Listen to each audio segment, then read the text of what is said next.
একটা খারাপ খবর আছে রে। কি খারাপ খবর রে? বাড়িতে সবাই সুস্থ আছে তো? আমার বাড়িতে সবাই সুস্থ আছে, কিন্তু বল না কি হয়েছে? কি তখন থেকে একটু একটু করে বলছিস? বাজারে গদাই জেঠুর দোকানটা গত 3-4 দিন ধরে বন্ধ আছে রে। তাই নাকি? কই, আমরা তো জানি না। তা কয়েকদিন দোকান না খোলায় আজ আমার বাবা গদাই জেঠুর বাড়িতে গিয়েছিল। গিয়ে দেখে গদাই জেঠু খুব অসুস্থ। ও মা, সে কি রে? কি হয়েছে রে? সেটা নাকি কোনো ডাক্তার ধরতে পারছে না। সারাদিন খালি শুয়ে আছে, খাওয়া দাওয়া করতে চাইছে না, আর শুয়ে বিড়বিড় করছে। আমাদের তো একবার দেখতে যাওয়া উচিত, তাই না? নিশ্চয়ই দেখতে যাওয়া উচিত, আর আমরা এক্ষুনি দেখা করতে যাব। চলো সবাই।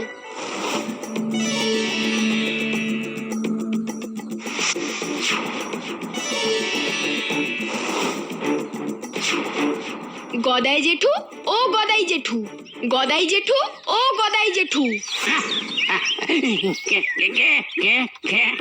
আমি লজেন্স। ও লজেন্স, জানো লজেন্স, আমার আমার সর্বনাশ হয়ে গেল। আমার সব লুট হয়ে গেল গো। কি লুট হয়ে গেছে তোমার? খাওয়া দাওয়া করছো না কেন? আরে খাওয়া, আর তুমি নাকি সারাদিন বিড়বিড় করছো। এত বড় চোটটা আমি সহ্য করতে পারছি না রে মা, সহ্য করতে পারছি না। চোট? কিসের চোট? ওনাকে সব বলতে বলতো। তুমি আমাদের সবকিছু খুলে বলো গদাই জেঠু। আমি আমি আমার ঠাকুরদার থেকে একটা দামি জিনিস উপহার পেয়েছিলাম রে। কি পেয়েছিলে গো? 100টা সোনার মোহর। সোনার মোহর?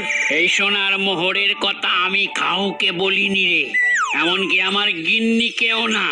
মোহরগুলো ওই সিন্ধুকেই ছিল। সিন্ধুকের চাবিটা হঠাৎ খারাপ হয়ে গেল, তাই নতুন চাবি গড়াবার জন্য শহরে যাব ভাবলাম। কিন্তু এই মোহরগুলো আমি কোথায় রেখে যাব? বউয়ের গয়নার বাক্সে রাখার তো উপায় নেই। এদিকে এদিকে আমার সিন্ধুকের তালা চাবিও দেওয়া যাচ্ছে না। কেন? জেঠিমার গয়নার বাক্সে রাখার উপায় নেই কেন? তোমার জেঠিমাকে তো চেনো না, সারা পৃথিবী রাষ্ট্র করে বেড়াবে। তাছাড়া ওই মোহরগুলো গলিয়ে গলায় 7 লহরি হার বানিয়ে ফেলবে। তাহলে তুমি কি করলে?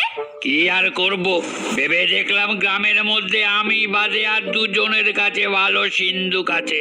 এক ওই ভুবন মিত্তির, আর 2 বকু বাবু। তারপর আর কি, গেলাম বকু বাবুর বাড়ি। বুঝতেই তো পারছো দিনকাল তো ভালো নয়, তাই এসব জিনিস বাড়িতে রেখে যেতে সাহস পাচ্ছি না ভাই। তোমার কাছে দামি সিন্ধুক আছে, সেখানে যদি এক রাতের জন্য রেখে দাও, সবাইকে তো আর বিশ্বাস করে রাখতে দেওয়া যায় না, বোঝোই তো। এর মধ্যে কি আছে? শুনে তো মনে হচ্ছে খুচরো পয়সা। তুমি আবার সিন্ধুকে খুচরো পয়সা রাখতে দিচ্ছ? হ্যাঁ, আসলে ঠাকুরদার জমানো পয়সা। উনি খুব ভালোবেসে দিয়েছিলেন। এমনিতেই এগুলো বাজারে অচল হলেও এর মূল্য আমার কাছে কোনো দিন কমবে না। একটু যত্ন করে রেখো ভাই। বেশ, এত করে যখন বলছো তখন রাখছি। তবে কাল সকালে শহর থেকে ফিরে তাড়াতাড়ি নিয়ে যেও ভাই। ঠিক আছে ঠিক আছে, আমি এসেই নিয়ে যাব। আজ তাহলে চলি। হ্যাঁ,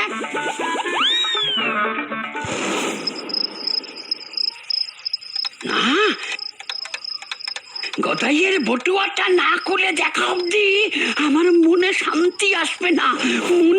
মনটা কেমন খচখচ খচখচ করছে। যাই তো একবার দেখে নি। দেখলেই তো আর নিয়ে নিচ্ছি না, এক ঝলক দেখেই আমি রেখে দেবো। হ্যাঁ, রেখে দেবো।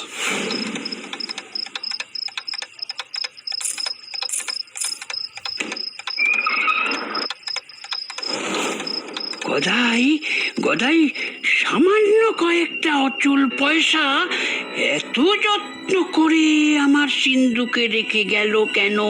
হ্যাঁ, দেখি তো কত পুরনো পয়সা। হ্যাঁ, এগুলো কি? আমি কি ঠিক দেখছি? সব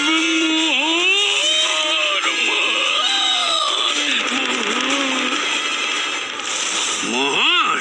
হ্যাঁ, এ তো রাজ সম্পত্তি, আর গদাইটা আমাকে বলে গেল কিনা অচল পয়সা।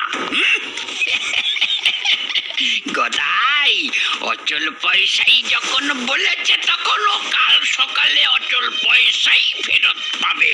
আর এই এই এই এই এই এই এই সব সোনার মোহর সব সব হবে আমার আমার আমার আমার আমার সিন্ধুকে থাকবে আমার কাছে, থাকবে আমার কাছে, আমার কাছে। তারপর পরের দিন মোহরগুলো পেলে। কি বলছো গো? বকু বাবু মোহরগুলো ফেরত দেননি? বটুয়াটা ফেরত দিয়েছিল।